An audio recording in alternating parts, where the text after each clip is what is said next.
We have got to move right now to UFC, and we have our UFC specialist, my man Clint, otherwise known as Animarak, in the house. Animarak, how you doing, my man? Doing good, Jimmy. Doing good. How are you, man? One more thing on hockey. Let's go.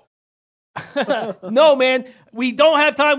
What we need is as much time as possible for you to break down this UFC card. We're going to be cutting this video out and putting it on YouTube. I want as much time. I want you to relax. I know that you got a lot of plays. I want to focus on you, my friend. But I'm on your Coyotes -1.5. I hope you like that. Hope you like that stuff. Let's quickly, now we got to keep a brisk pace here. As my man Lodos Loshak would say, my partner Lodos Loshak, who is not here with us today, but will be back sitting beside me soon. I tell you, I will be staring into Lodos' mustache in no time. All you guys, fearmongers, who think something horrifying, but let's get back to UFC. Okay. Animarak, I know that you've got some looks on this undercard.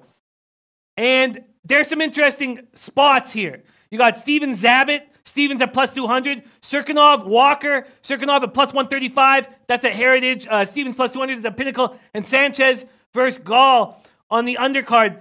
What are you thinking? And can we get through? Can you not? We'll break down the bigger fights longer, but what are you thinking on this undercard? So the undercard is fantastic. This entire card is stacked top to bottom. This is going to set the bar for 2019. There's some live dogs on this card. Well, first and foremost, I'm going to start with Diego Nightmare Sanchez.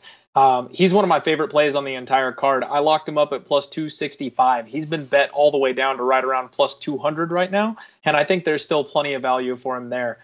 He's just the more well-rounded fighter. He really doesn't have a chin, but Mickey Gall is a hype train. He's completely untested, and I think Diego stands a really good shot of straight up winning this fight. I also like Zabit Magomed Desharipov. He's fighting Jeremy Stevens, and Jeremy Stevens is another fighter I'm a huge fan of, but I think he's just weathered here. Zabit is going to have the range advantage. He's going to stay outside. He's going to pepper him with shots, land the takedown if he needs to. I see him coasting to a pretty easy decision here, and I'm actually going to parlay Zabit with another fighter that's on the main card. And then, you know what? I just love Johnny Walker. Yeah, ladies, if you're out there thinking about tuning into some UFC, watch Johnny Walker. You can thank me later for that. His old walkout before he got to the UFC was a stripper routine where he would like rip his clothes off as he was headed to the cage. He's got abs for days. You're going to love this guy. And for the guys, he knocks people out stiff. So we're going to roll with him as well. Nice looking undercard. So you're going with the dog Sanchez at +200. You're taking Zabit. He's -229 at Pinnacle, and you're parlaying him with a favorite, and you're also liking Johnny Walker at -155 at Heritage. And please, now, just before we go into the main card, can you please let the low baggers know how much you smashed this last UFC weekend, and then we'll get into the main card? So I crushed the last UFC weekend going 5-2 for +3.84 units. Jimmy, I am undefeated in 2019. I have yet to lose an event. I am 7-0. My record is 23-11 for +21.47 units. Perfect. Perfect. I love hearing that. We need winners. Let's go. Let's start breaking down this main card. You pick the fight. Let's break it down. I got the odds here at different books, so let's start rolling. What fight do you want to start with? All right, so I think I'm just going to go in order. We'll go top to bottom for the fans. That's going to be how the fights goes. It kicks off with Cody Garbrandt and Pedro Munoz. This is an interesting fight here because Cody Garbrandt is coming off back-to-back losses with TJ Dillashaw, and people are having serious questions about him. He is the favorite in this case, but everyone is worried about his chin. Everyone's worried about his motivation. Maybe TJ broke him. Everyone is forgetting just how dominant he was getting himself to the title and the performance that he put on against Cruz when he actually took the belt. He could have ended that fight at any minute, but he chose to stand and back up and actually toyed with the current champion and took it to a 5-round decision because he wanted to. I don't think Munoz has got anything for him. I think Garbrandt's going to come out and really remind us why he was the champion and how he got to that point in his career. And I think TJ's just that paper, rock, scissors guy that he can't quite overcome because their styles don't mix. I'm going to take Garbrandt inside the distance or by KO, whichever line you can get the better one on, but I should get right around +150 for it. I love that look because just to take him to win is -147 at Pinnacle, but inside the distance or KO looking at a +150. Garbrandt to start off this main card. Next up, I believe, is Torres Zhang. Is that right? That's correct. We've got Tisha Torres and Weili Zhang. Weili Zhang is this phenomenal lady coming out of China. And Chinese MMA is really on the rise lately. We've got a couple of young up-and-coming stars. This is a real test for her. Tisha Torres really has only lost to some of the biggest names in her division. She's 10-3. Weili Zhang, on the other hand, is 18-1. She has a phenomenal record, and this girl is in crazy shape. I think she's going to pass this test with flying colors. I don't see the only way that Tisha Torres can beat her is by grinding out a real close split decision. I do think this one potentially goes to decision, but of the two, Zhang is the one who has the ability to finish this fight. So I'm all over Zhang. I got her at, I want to say, minus 140. Wow. Minus 140. Right now, at Pinnacle, you can get her at minus 121. So that's Garbrandt and Zhang to start off this card. Let's move on to Lawler versus Askren. Lawler a plus 235 dog at Heritage. Askren minus 271. Big favorite. You see why he's a favorite? I absolutely see why he's a favorite. And you guys know me. Everyone here knows I love to roll the dice on my big underdogs. Robbie Lawler is a legend, but he's a shell of himself. He may have been one of the drug doping USADA victims, that basically he was taking some stuff, and then when USADA came in and cleaned the sport up, he's suffered a little bit since then. And he really doesn't have the takedown defense that he used to.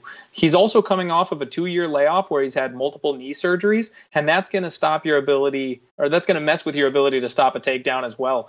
Ben Askren, all he does is go for the takedown. He's a pure wrestler, and if he gets on top of you for long enough, he'll beat you into submission from there. And while Robbie Lawler is a tough guy, I don't think he's going to be able to stop the wrestling of Askren. We're going to close out our parlay. It's going to be Askren with Zabit Magomed Desharipov, and that'll be our parlay for just under even money. Askren Zabit. I like that a lot. That is the parlay. Askren Zabit. Writing that down right now. Now let's move into a very, very exciting fight. Woodley versus Usman. Woodley at minus 160. I'm looking forward to watch Woodley fight this weekend. Will you be backing him? Absolutely. Woodley is the most underrated champion in the UFC. The dude's absolutely incredible, and he's hot on GSP's heels for being the greatest 170-pounder of all time. He's incredibly smart. He finds the holes in his opponent's game, and then he exploits it until they can't take it anymore. That's how he beats everybody. So Kamaru Usman is coming in, and he's a heavy wrestler. He's got improving striking. He's very athletic. He's going to have the size advantage, but I really don't think that matters here. Wrestling is Woodley's bread and butter. That's how he started in mixed martial arts, and he was a D1 All-American wrestler. Usman is a D2 All-American wrestler. And they're both very elite, but Woodley gets the edge there in this case.